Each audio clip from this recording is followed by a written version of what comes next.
Welcome to Time Monk Radio. You are listening to part 7 of the 7 Medicines, The Wise Woman Way with Susan Weed at Time Monk Radio. Hello, Susan. Welcome back to Time Monk Radio. Thank you, Gemini. Let's see, we're talking this month about story medicine, the second river of healing. And we talked about story and how important story is to human beings. And then we talked about story specifically in terms of health and health problems and how that leads us to a diagnosis. Did that bring up any particular thing for you thinking about diagnosis or second opinions? It did, actually. And actually, I was kind of chuckling when you were sharing your story of the nerve tingling, because I, too, will get symptoms of something, and my big mistake is going to WebMD and then having a sustained near-death experience. So I have to back off of that and just feel my body and know what it needs and, just kind of take a more sane route. I personally believe that it's one of the reasons that people find my book so helpful, is that in every way that I possibly can, try to restrain myself from offering treatments for problems and really offer treatments for people. Because as one of my teachers said, have you ever seen a headache walking down the street? Have you ever seen a bad case of arthritis at the gas station? And we have to admit, no. I might have seen a person walking down the street who has a headache, or even a person walking down the street who might give me a headache. Right? But it's the person, right? It's not the problem. We don't treat problems in the wise woman tradition. We treat people. And we're not trying to fix the problem. We're not trying to balance the problem or cleanse the problem or get rid of the problem. Our goal is to nourish wholeness. So how can story possibly nourish wholeness? One of the things that I talk about in the wise woman tradition is that we live with brains and cultures which are focused on either this or that. My sweetheart accuses me, and quite rightfully, of asking him repeatedly 2 questions, one right after the other, one of which requires a yes answer and one of which requires a no answer. Are you okay? Do you need any help? Right? Yes, I'm okay. No, I don't need any help. No, I'm not okay. Yes, I need help. So this is kind of an either or, right? Is it this or that? So one yes, one no, right? And he says, just too confusing. Just ask me one of them, and then you can figure out what the other one is. Again, very true. But the wise woman tradition asks us to abandon either or in favor of both and. Now, even to say it that way sounds like an either or, doesn't it? It's certainly not that we're truly going to abandon either or. Our culture is all about either or. There's going to be lots of either or. I often say to the apprentices, you've been house trained. It's okay. That won't go away. No matter how wild you get, you'll still remember to use the toilet. It's okay. Right, so we still have this either or, which is our culture and is very much in our minds, and maybe even might be a way that the human mind just naturally functions. But we can ask ourselves to work with both and. How is both and different than either or? Well, if I say that there's an angel on one shoulder and a devil on the other shoulder, then I might think I have to pay attention to one of them or the other. It's either the good Susan or the bad Susan. Now, right away, we get a sense that Susan is divided. It's either this part of Susan or that part of Susan, and no matter which part I choose, it's only part.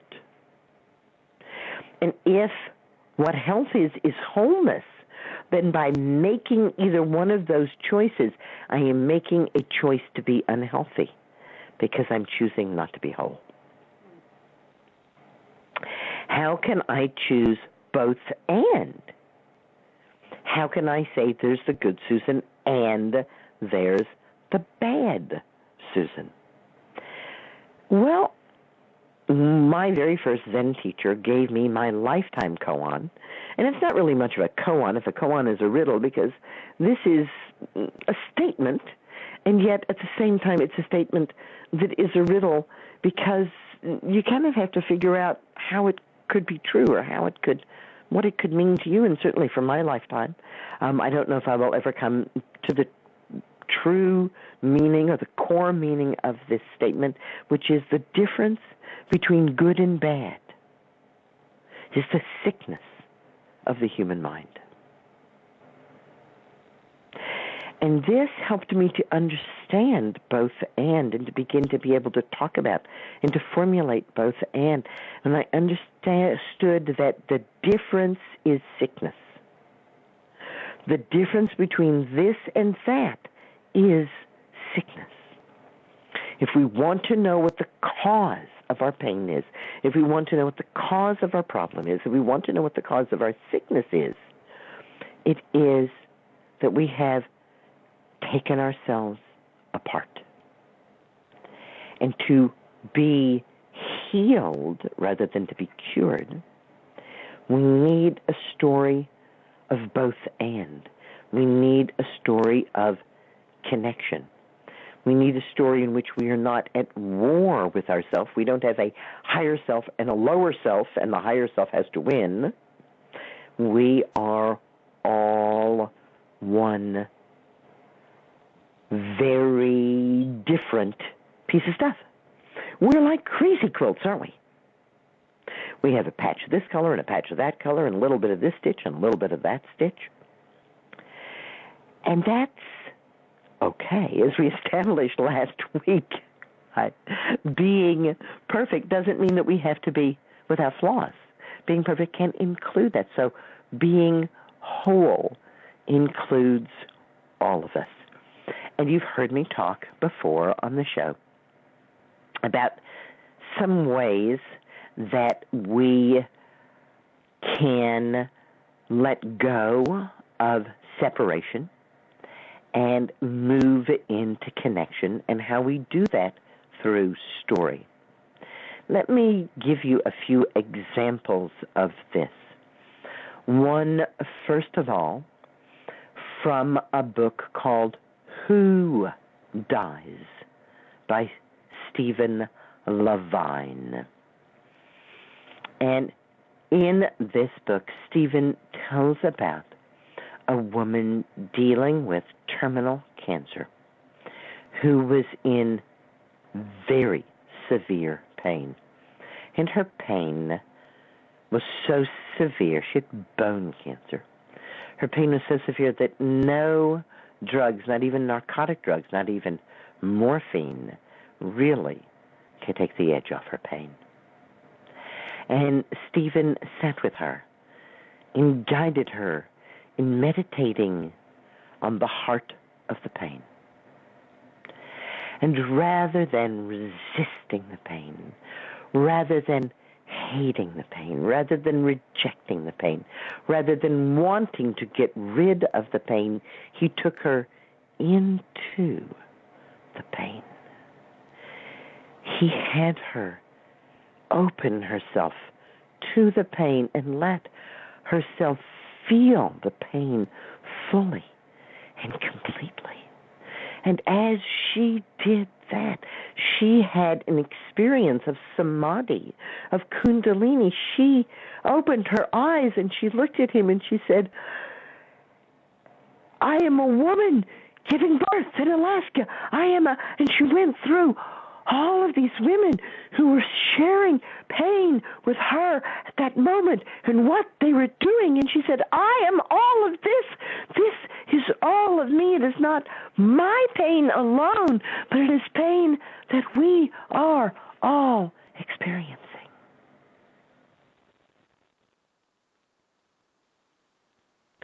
We have to give ourselves a moment to imbibe this, don't we? We have to give ourselves the space to say, is that possible? Is it possible that if I stop running away from pain or rejecting pain, if it's possible that I stop making war on myself for all of the faults that I believe that I have, is it really possible that that's all I need to do to find bliss? That in the midst of pain and suffering and problems, that bliss is found in both and?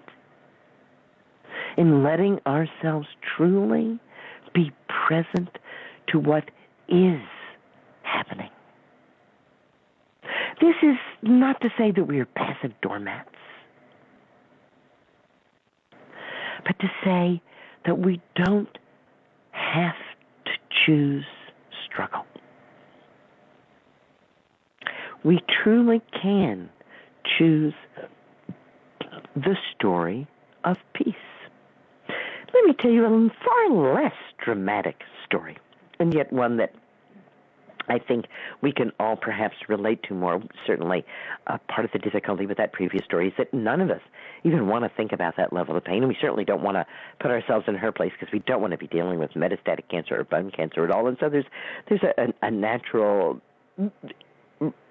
pushing back from that. It's like, that's so vivid and dramatic, and it is, and it's a story that will stay with us all. But what about the story of women waking up in the middle of the night during menopause? Now, many menopausal women complain about waking up at night. Some menopausal women will say to me, I have a really terrible time sleeping. And I will often say to them, do you have any difficulty falling asleep? And I have rarely to never met a menopausal woman who has any problem of any kind falling asleep. Menopause is exhausting. As a matter of fact, some menopausal women fall asleep in their clothes. They say, I'll just take a short rest and bonk. All right, they are dead to the world in their clothes on their bed. But menopause is very demanding on the adrenals. We're making a lot of hormones during menopause. That might be a new story to you right there. You might think of menopause as a time of fewer hormones, but in fact it's one of the richest hormone times of our entire lives. And so the liver and the adrenals have a lot more work to do than usual. And the adrenals, when you're asleep, they hear a noise outside. And the adrenals say, the sky is falling, the world is ending, you better wake up. And you wake up, and then you calm down, and then you have to get up and pee. And so we could say, okay, that's kind of a scientific explanation of why you're waking up at night. That's one story. But here's a different story of why you might be waking up at night. Long, long, long, long ago, when we were all in Africa, on the great plains of Africa, there are predators. We, human beings, are predators, but there are predators who prey on us. There are jackals. There are hyenas. And there are lions. Our lives are at risk, and all of these animals hunt at night. They're nighttime hunters. How do human beings survive the night? How do we keep our children safe so that the big predators don't come and snatch our children away at night? We keep a fire going. Yes, we are humans. We are they who can make fire and can eat cooked food and can even breathe in fire. Human beings, the fire makers.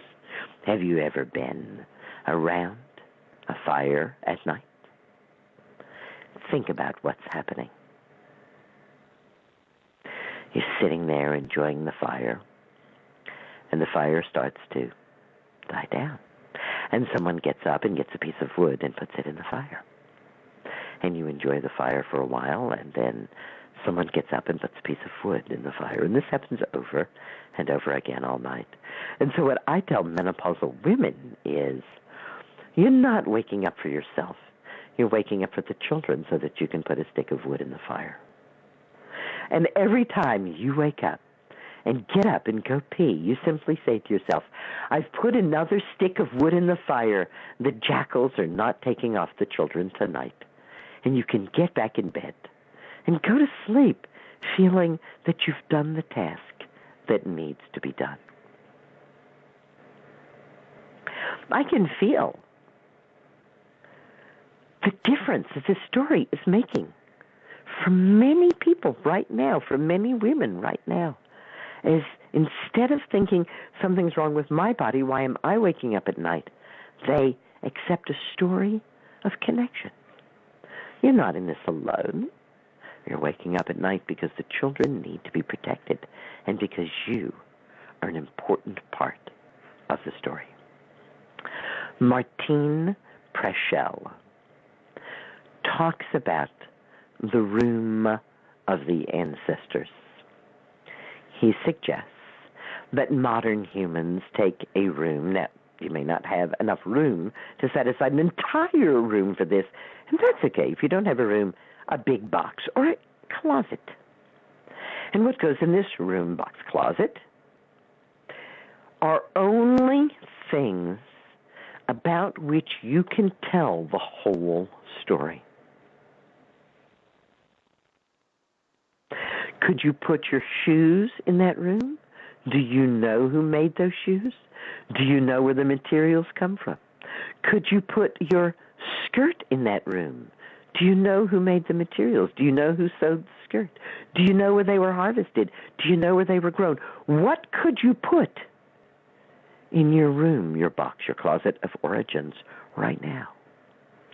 Most modern people who live in industrialized nations could put nothing in their room of origins right now. I said that we were out celebrating my sweetheart's birthday.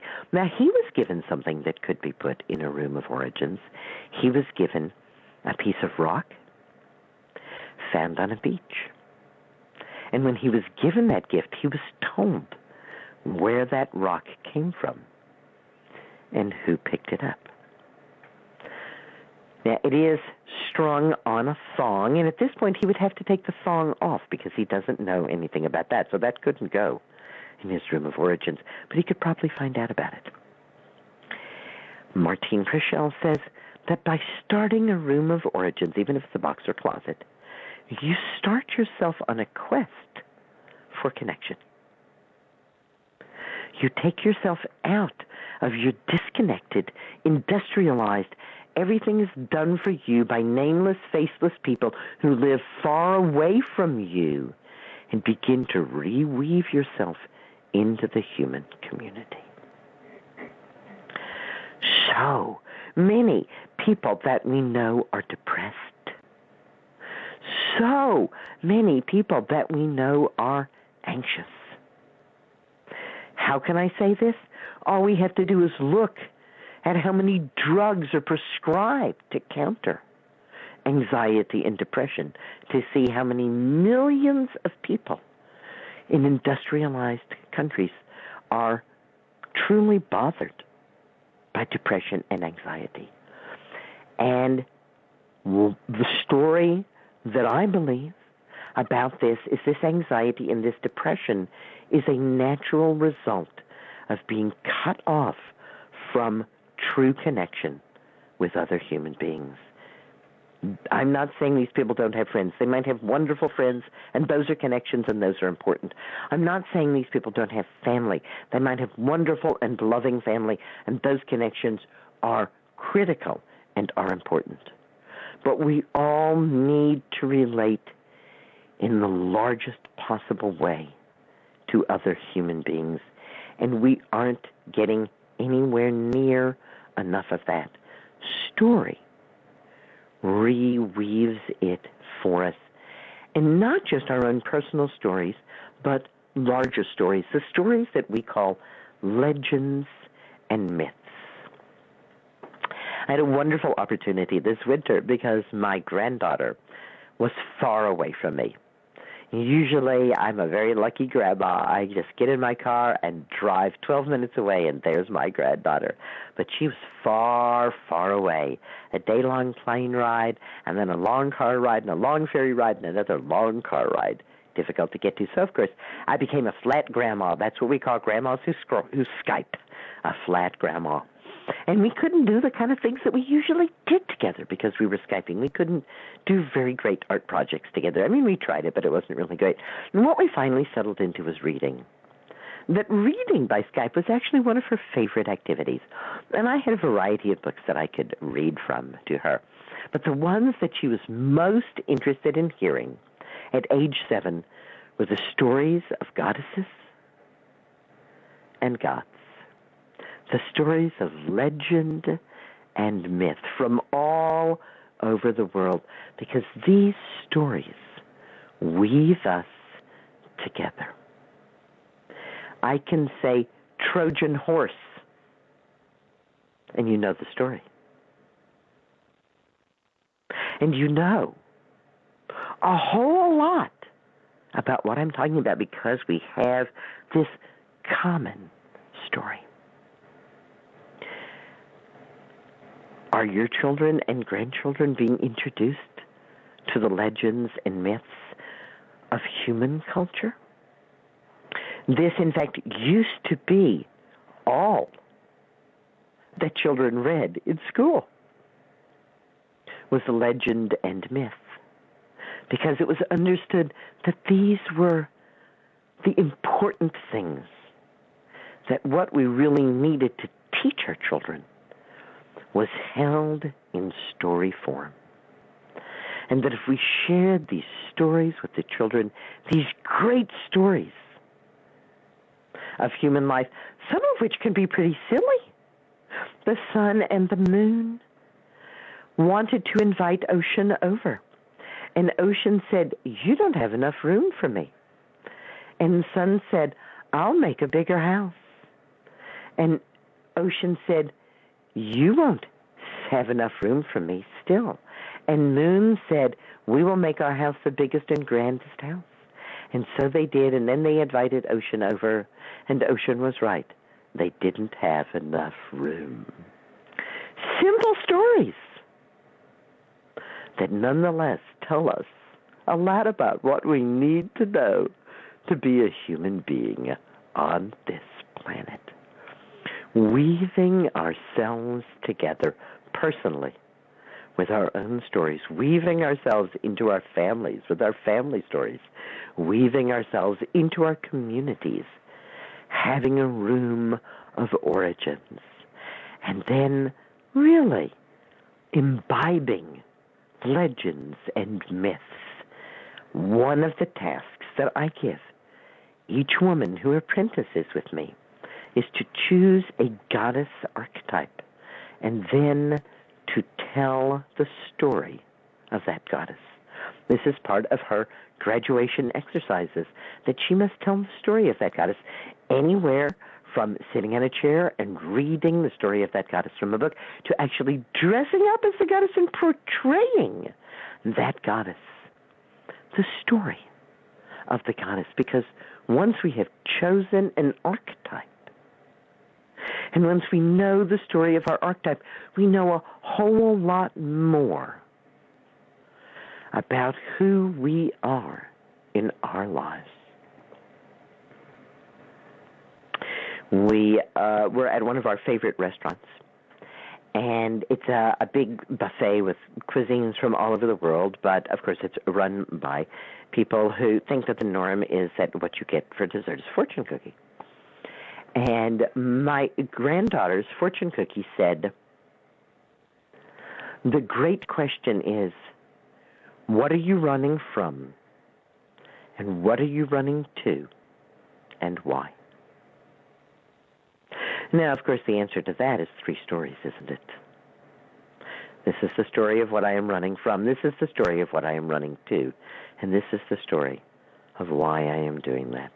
And if we were to all be able to answer those questions, how much more fun our lives would be. Choosing an archetype, having the story of an archetype to guide you, is one way to move yourself into living a storied life. Not just the little day-by-day irritation, aggravation, repetition, grind of life. We all know how it can be. But the larger, grander,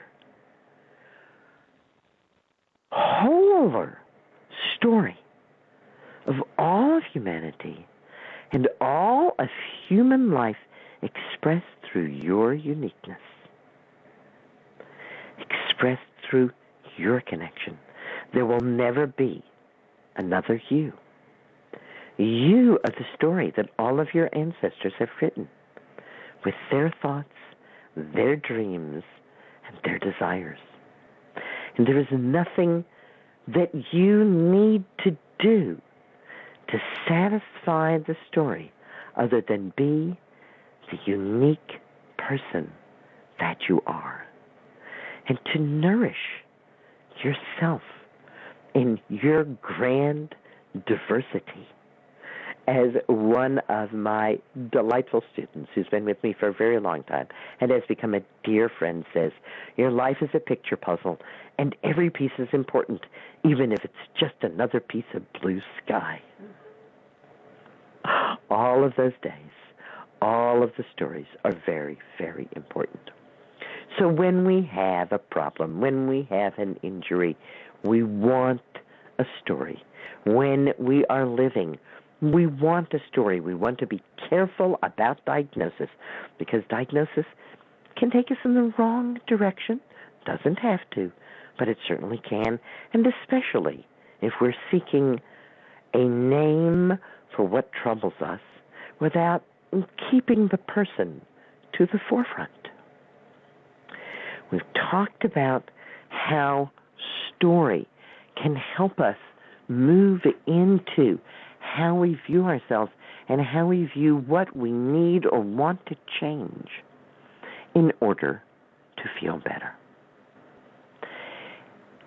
So far, in these 3 weeks, we've been talking about moving from the first step to the second step, either leaving the first step behind and moving to the second river, or continuing to work with Serenity Medicine and moving into story medicine. But I want to remind us that however far we need to go in the rivers to come to where we feel both cured and healed, that we would not want to stay in any river greater than the fourth river. We recall that the first 4 rivers, Serenity Medicine, Story Medicine, Faith Medicine, and Lifestyle Medicine, always build health. And the last 3 rivers, Alternative Medicine, Pharmaceutical Medicine, and High-Tech Medicine, always erode health. Sometimes we need to go into the 5th, 6th, and 7th rivers. When we talk about them, it will become clear that they are certainly useful. That's why they're part of this system. But we do not want to stay there. In fact, ideally, we want to come back through all of the medicines, arriving at the end of our healing journey back at Serenity Medicine. And when we come back through the medicines, we will come back to story medicine. And when we come back to story medicine, there are different things that are happening. As we first move into story medicine, we are looking for stories that are helpful to us. We are looking for personal stories. We are looking for help for ourselves. When we come back to story medicine, we are going to be telling our story, and we're going to be offering help to others. And this is where we are going to pick up next week. We're going to be talking about what happens when we return to story medicine, having completed our journey to health and our journey to wholeness. What would you put in your room of origins, Gemini? Oh, gosh.